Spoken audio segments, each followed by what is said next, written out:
Hello, आपका welcome है हमारे संस्कार क्लासेस के इस यूट्यूब चैनल में। आज हम लोग क्लास 12 का VVI very most important physics का चैप्टर नंबर 2 का इम्पोर्टेंट ऑब्जेक्टिव करने वाले हैं। चैप्टर 2 का नाम है वैद्युत विभव और संधारित्र। इससे भी ऑब्जेक्टिव बहुत सारे पूछे जाते हैं। आज हम लोग कुछ ऑब्जेक्टिव जो है इंपॉर्टेंट जो बिहार बोर्ड में आने वाले हैं 2022 एग्जाम में, उसको हम लोग फटाफट क्लियर करते हैं। आइए जरा हम लोग पहले सवाल की ओर चलते हैं। पहला सवाल जरा है कि विद्युत तीव्रता का मात्रक है। ध्यान से सुनिएगा, विद्युत तीव्रता का मात्रक है। आपको इसमें कमेंट करना है। ऑप्शन नंबर ए है न्यूटन मीटर इनवर्स, बी है वोल्ट मीटर इनवर्स, सी है डाइन सेंटीमीटर पर पावर -2 और डी है वोल्ट प्रति मीटर स्क्वायर। जरा इसका आप आंसर बताइएगा। ऐसे हम इसको बता देते हैं कि E बराबर जो फॉर्मूला होता है वो होता है -dV/dx। dV बोले तो ये विभव का अल्प रूप है, तो विभव का हो जाएगा वोल्ट। अब बाई dx, x जो है वो दूरी है, तो दूरी का अल्प मान, इसको भी हम लोग मीटर में ही मापेंगे, तो ये मीटर ऊपर जाएगा, तो वोल्ट प्रति मीटर हो जाएगा। ऑप्शन नंबर बी आपका राइट आंसर हो जाएगा। चलिए आगे की ओर बढ़ते हैं। क्वेश्चन नंबर 2 में आते हैं कि विद्युत क्षेत्र E और विभव V के बीच संबंध होता है। आपका ऑप्शन नंबर ए है E बराबर -dV/dx, ऑप्शन नंबर बी है E बराबर dV/dx, सी है V बराबर dE/dx, डी है V बराबर -dE/dx। तो अभी हमने आपको बताया था कि E बराबर जो है वो फॉर्मूला होता है -dV/dx। तो इसका सही आंसर हो जाएगा ऑप्शन नंबर ए। चलिए आगे की ओर बढ़ते हैं। क्वेश्चन नंबर 3 कहता है कि आवेशित खोखले गोलीय चालक के अंदर विद्युत क्षेत्र की तीव्रता होती है। ये क्वेश्चन फर्स्ट एक्सरसाइज में भी आया था। इसका सही आंसर आप लोग कमेंट कीजिए। ऐसे हम आपको बता देते हैं। इसका सही आंसर हो जाएगा सी, ये बी नंबर, ऑप्शन बी शून्य हो जाएगा। 3 का बी शून्य नंबर। क्वेश्चन नंबर 4 की ओर चलते हैं कि किसी संधारित्र की धारिता का मात्रक होता है। आपको कमेंट करना है कि संधारित्र की धारिता का मात्रक क्या होता है। तो संधारित्र की धारिता का मात्रक होता है फैराड। चलिए 4 का सी नंबर हो जाएगा। आगे की ओर बढ़ते हैं क्वेश्चन नंबर 5 की ओर। क्वेश्चन नंबर 5 ये है कि वायु में गोलीय चालक की धारिता समानुपाती होती है। आपको बताना है कि वायु में जो गोलीय चालक की धारिता होती है वो किसके समानुपाती होता है। तो पहले आप जरा जान लीजिए कि धारिता का जो वैल्यू होता है, फॉर्मूला होता है, वो होता है 4πε0r, जहां 4π आपका कांस्टेंट है, एप्सिलॉन नॉट भी कांस्टेंट है, r है उस गोलीय चालक की त्रिज्या। तो ये जो धारिता आप देख रहे हैं सी, ये किसके समानुपाती हो जाएगा? r के, यानी r बोले तो त्रिज्या। तो 5 का आपका सही आंसर हो जाएगा ऑप्शन नंबर बी। चलिए 6 नंबर की ओर चलते हैं। 6 नंबर सवाल है कि 3 संधारित्र जिनमें प्रत्येक की धारिता C है श्रेणी क्रम में जुड़े हुए हैं, तो तुल्य धारिता क्या है? ध्यान दीजिएगा, ऐसे सवालों को हम लोग कैसे बनाएंगे। आपके पास 3 कैपेसिटर है, एक C1 है, एक C2 है और एक C3 है। ये सबका जो मान है वो आपस में बराबर है और ये सब कितना है? C है। ये जुड़े हुए हैं आपके श्रेणी क्रम में। तो श्रेणी क्रम में जो व्यंजक होता है वो 1/CS बराबर 1/C1 प्लस 1/C2 और प्लस 1/C3। चूंकि सबका मान सेम है तो 1/C plus 1/C plus 1/C करेंगे, तो ये आ जाएगा आपका 3/C आ जाएगा। ये आपका आ जाएगा 1/CS का मान आ जाएगा जोड़ करके 3/C। अब इस दोनों को हम लोग पलट देते हैं, तो पलटेंगे तो CS बराबर आ जाएगा C/3। इसका ऑप्शन नंबर हो जाएगा सी नंबर राइट आंसर। चलिए आगे की ओर चलते हैं। 7 नंबर सवाल है, वान डी ग्राफ जनरेटर एक मशीन है जो उत्पन्न करता है। आपको बताना है कि वान डी ग्राफ जो जनरेटर है वो एक ऐसा मशीन है जो क्या उत्पन्न करता है। तो इसका सही आंसर हो जाएगा ऑप्शन नंबर सी, कई लाख वोल्ट का विभवांतर। आइए क्वेश्चन नंबर 8 की ओर चलते हैं। परावैद्युत सामर्थ्य का एसआई मात्रक क्या होता है? तो परावैद्युत सामर्थ्य का आपका एसआई मात्रक होता है वोल्ट प्रति मीटर, यानी ऑप्शन नंबर आपका सी हो जाएगा। आइए अगले क्वेश्चन की ओर चलते हैं, क्वेश्चन नंबर 9 की ओर, कि किसी विद्युत द्विध्रुव को, सॉरी यहाँ पे मिस्टेक हो गया है, किसी विद्युत द्विध्रुव को समरूप विद्युत क्षेत्र में रखा गया है, परिणामी विद्युत बल क्या होगा। देखिए, जब भी किसी इलेक्ट्रिक डाइपोल को, विद्युत द्विध्रुव को हम किसी इलेक्ट्रिक फील्ड में रखते हैं, समरूप विद्युतीय क्षेत्र में रखते हैं, तो उस पर लगने वाला जो हमेशा विद्युतीय बल होता है वो हमेशा शून्य होता है। इसका ऑप्शन नंबर ए हो जाएगा, 9 का ए। 10 नंबर की ओर चलते हैं, कि चंद्रमा की धारिता होती है। चंद्रमा की धारिता आपको बताना है कि कितना होता है। आप ये वाला फॉर्मूला जानते हैं, C बराबर 4 पाई एप्सिलॉन नॉट R, जहां चंद्रमा की त्रिज्या आप 1740 भर करके सारे मान को भरेंगे तो आपको प्राप्त होगा 177 माइक्रोफैराड, अर्थात 10 का ऑप्शन नंबर ए हो जाएगा। चलिए 11 नंबर की ओर चलते हैं, कि 11 नंबर में आपको बताना है कि विद्युत धारिता का बीमा क्या होगा। आपको बताना है कि विद्युत धारिता का बीमा क्या होगा। तो चूंकि आप पहले एक फॉर्मूला जान लीजिए कि Q बराबर फॉर्मूला होता है CV, जहां Q आवेश है, C जो है धारिता है और V जो है विभव है। आपसे धारिता के बारे में पूछा गया है कि धारिता का बीमा क्या होगा, तो C बराबर हो जाएगा Q बाई V। यहां से अगर हम लोग निकालना चाहें तो C बराबर Q, आवेश का विमीय सूत्र होता है AT, और विभव का जो विमीय सूत्र होता है वो होता है M L स्क्वायर T पर पावर -3 और A पर पावर -1। ये सबको जब हम लोग शिफ्ट करते हैं तो ये आ जाता है ऑप्शन नंबर ए, अर्थात 11 का जो है ऑप्शन नंबर ए सही होगा।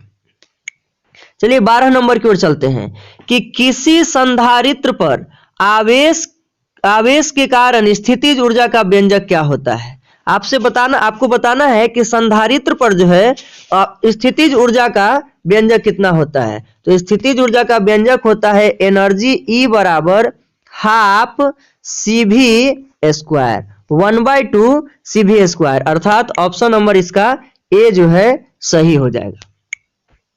चलिए 13 नंबर की ओर चलते हैं, कि दो संधारित्र की धारिता C1 तथा C2 है, समांतर क्रम में ये जुड़ा हुआ है, तो समतुल्य धारिता क्या होगा। तो समांतर क्रम में अगर हम किसी दो संधारित्रों को जोड़ेंगे तो इसका समतुल्य धारिता का व्यंजक होता है Cp बराबर C1 प्लस C2, और इसी को अगर हम श्रेणी क्रम में जोड़ते हैं तो होता है 1/CS बराबर 1/C1 प्लस 1/C2। आपका ऑप्शन नंबर जो है वो डी हो जाएगा। 13 का option number D right answer होगा। आइए क्वेश्चन नंबर 14 की ओर चलते हैं, कि इलेक्ट्रॉन वोल्ट द्वारा मापा जाता है। इलेक्ट्रॉन वोल्ट द्वारा किसको मापा जाता है। तो इलेक्ट्रॉन वोल्ट जो है वो ऊर्जा का मात्रक होता है, तो इलेक्ट्रॉन वोल्ट जो है ऊर्जा को मापेगा। आइए 15 नंबर की ओर चलते हैं।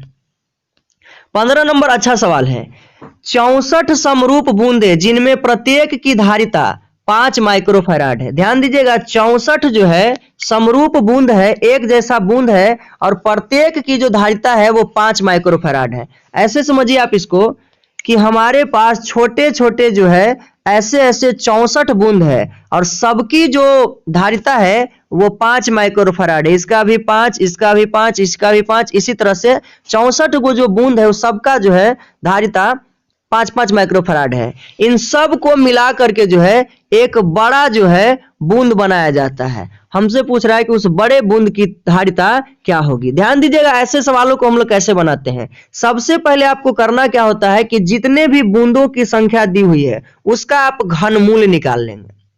क्या निकालेंगे? घनमूल निकालेंगे। तो 64 का जो घनमूल होगा वो 4 होगा, और एक बूंद के धारिता से उसका गुना कर देंगे, अर्थात एक बूंद का धारिता यहां पर दिए हुए 5 माइक्रोफैराड, तो यहां से हो जाएगा 4×5 20 माइक्रोफैराड। आपका राइट आंसर हो जाएगा 15 का सी नंबर। चलिए आगे बढ़ते हैं 16 नंबर की ओर, कि विद्युत विभव का बीमा होता है। आपको बताना है कि विद्युत विभव का बीमा क्या होता है। तो सबसे पहले आप विभव को जान लीजिए कि विभव कहते किसको हैं। तो प्रति एकांक आवेश को अनंत बिंदु से किसी बिंदु तक लाने में किए गए कार्य को ही हम लोग विभव कहते हैं।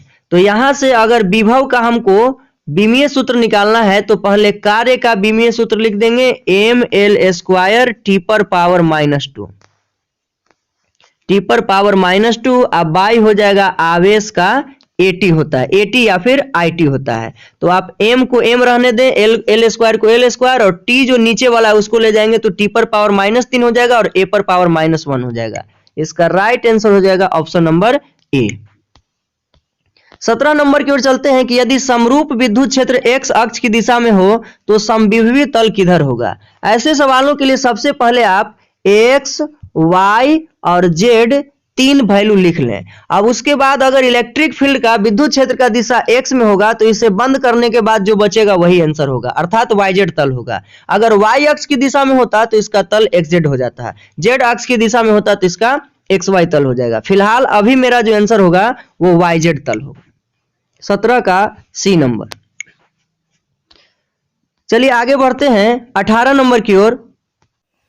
18 नंबर सवाल यह कहता है कि 5 माइक्रोफैराड धारिता वाले संधारित्र को 20 किलो वोल्ट तक आवेशित किया जाता है। हमारे पास एक संधारित्र है जिसकी धारिता दिए हुए है 5 माइक्रोफैराड, अर्थात C का जो वैल्यू है वो 5 माइक्रोफैराड है। इसको फैराड में चेंज करेंगे तो 10 के पावर -6 से गुना करना होगा। इसे जो है विभव जो है 20 किलो वोल्ट तक इसको आवेशित किया जाता है। तो किलो वोल्ट को हम लोग वोल्ट में चेंज करेंगे तो 10 के पावर 3 से मल्टीप्लाइड करना होगा। तो हमसे पूछ रहा है कि आवश्यक ऊर्जा क्या होगी। तो एनर्जी का जो वैल्यू होता है वो होता है ½ CV²। इस सब का मान यहाँ पर रखिएगा तो आपको 1000 जूल आता है, 1000 जूल आता है और उसी 1000 जूल को हम लोग 1 किलो जूल कहते हैं, अर्थात ऑप्शन नंबर ए इसका राइट आंसर होगा। आइए 19 की ओर चलते हैं। समविभवी तल में किया गया कार्य होता है। पहले आप ये समझिए कि समविभवी तल कहते किसको है। समविभवी तल एक ऐसा तल होता है विद्युतीय क्षेत्र में जहां पर कि हर बिंदु पर का विभव का मान क्या होता है, समान होता है। इलेक्ट्रिक फील्ड में एक ऐसा तल जिसके प्रत्येक बिंदु पर विभव का मान क्या हो, समान हो। जितने भी हम बिंदु दर्शा रहे हैं सब बिंदु पर विभव निकाला जाए तो समान हो, ऐसे तल को हम लोग कहते हैं समविभवी तल। ऐसे तल को हम लोग समविभवी तल कहते हैं। तो समविभवी तल में विभव का मान सेम होता है और विभव का मान सेम होने से विभवांतर इसका 0 होता है। विभवांतर का जो मान होता है वो 0 होता है और कार्य बराबर जो होता है वो विभवांतर गुने आवेश होता है। कार्य बराबर फॉर्मूला विभवांतर गुना आवेश होता है। तो चूंकि विभवांतर 0 हो गया है तो किया गया कार्य भी क्या होगा, 0 होगा, अर्थात ऑप्शन नंबर जो सी है इसका राइट आंसर होगा। चलिए आगे की ओर बढ़ते हैं। 20 नंबर सवाल कहता है कि एक बिंदु आवेश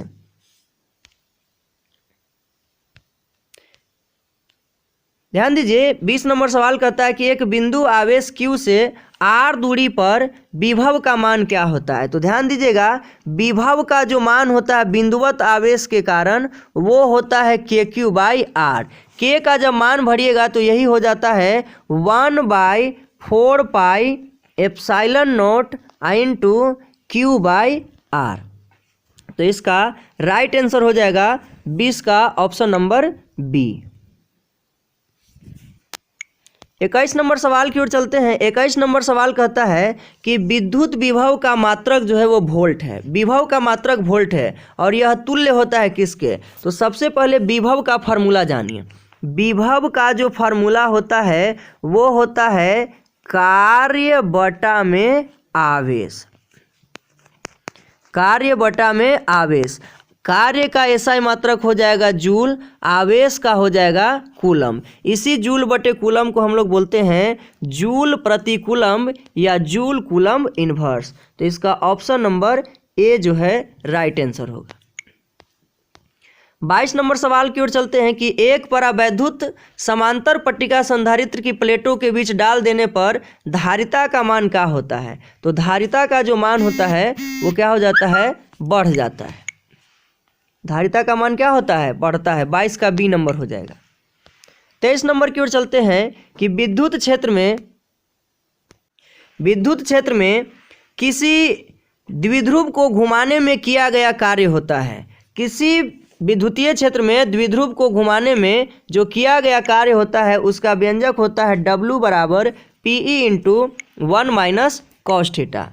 चलिए इसका 23 का ऑप्शन नंबर ए हो जाएगा। 24 को पढ़ते हैं कि किसी धातु का परावैद्युतांक होता है। धातु के लिए जो परावैद्युतांक का मान होता है वो अनंत होता है, यानी 24 का बी नंबर हो जाएगा। 25 की ओर चलते हैं कि विद्युत क्षेत्र एवं सम विभव पृष्ठ के बीच का कोण कितना होता है। मान लिया जाए कि हमारे पास कोई एक तल है, सपोज कीजिए यही कोई एक प्लेन है और यहाँ से जो है ये इलेक्ट्रिक फील्ड निकल रहा है, इलेक्ट्रिक फील्ड लाइंस निकल रहा है। तो इलेक्ट्रिक फील्ड लाइंस जो निकलेगा वो हमेशा उनके बीच का जो एंगल होता है वो 90 डिग्री होता है। तो इसका हो जाएगा हमेशा 90 डिग्री, यानी 25 का ऑप्शन नंबर ए।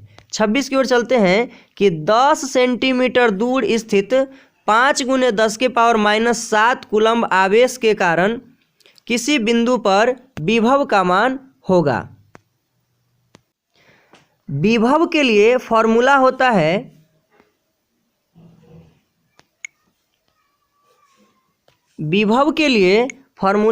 है V बराबर KQ/R, जहाँ K का मान 9 × 10⁹ और Q का जो मान होगा वो ये वाला हो जाएगा और R का जो मान है वो 10 सेंटीमीटर होगा। इस सेंटीमीटर को पहले आप मीटर में चेंज कर लेंगे और इस वैल्यू को भरेंगे तो आपको ऑप्शन नंबर जो है सी राइट आंसर हो जाएगा।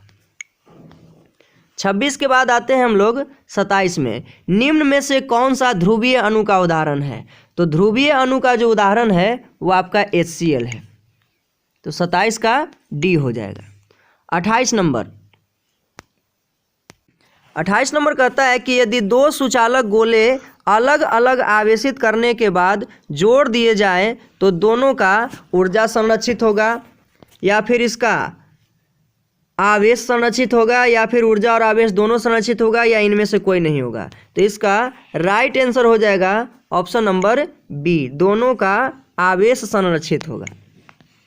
आइए 29 नंबर सवाल की ओर चलते हैं कि विद्युत बल युग्म जिसको हम लोग को टॉर्क कहते हैं, इस टॉर्क का जो मान है वो महत्तम कब होता है। तो टॉर्क का जो फार्मूला होता है वो होता है P vector cross E vector, इसी को हम लोग लिखते हैं PE साइन थीटा। तो साइन का जो मैक्सिमम मान होता है वो 90 डिग्री पर प्राप्त होता है, इसलिए 29 का ऑप्शन नंबर ए सही होगा।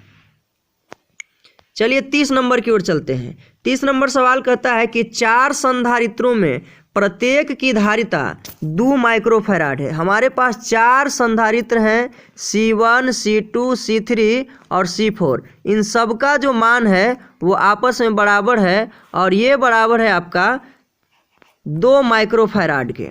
कहता है कि एक 8 माइक्रोफैराड का संधारित्र प्राप्त करने के लिए इसे किस क्रम में जोड़ना होगा। तो श्रेणी क्रम में जोड़ते हैं तो उसके लिए 1/CS बराबर 1/C1 plus 1/C2 plus 1/C3 ऐसे होता है, और समांतर क्रम के लिए सीधे होता है CP बराबर C1 plus C2 plus C3 plus dash dash dash. तो हम अगर इसे 2 माइक्रोफैराड वाले को 4 बार जोड़ दें तो हमें 8 प्राप्त हो जाएगा। तो हमारा 30 का जो राइट आंसर है वो ऑप्शन नंबर बी हो जाएगा, समांतर क्रम में। आशा करते हैं कि आपने सभी क्वेश्चनों को अच्छे तरीके से सोल्व किया होगा और आपका अच्छा नंबर आ सकता है। चलिए अगले वीडियो में मिलते हैं चैप्टर नंबर 3 में। तब तक के लिए आपका बहुत बहुत धन्यवाद। Thank you.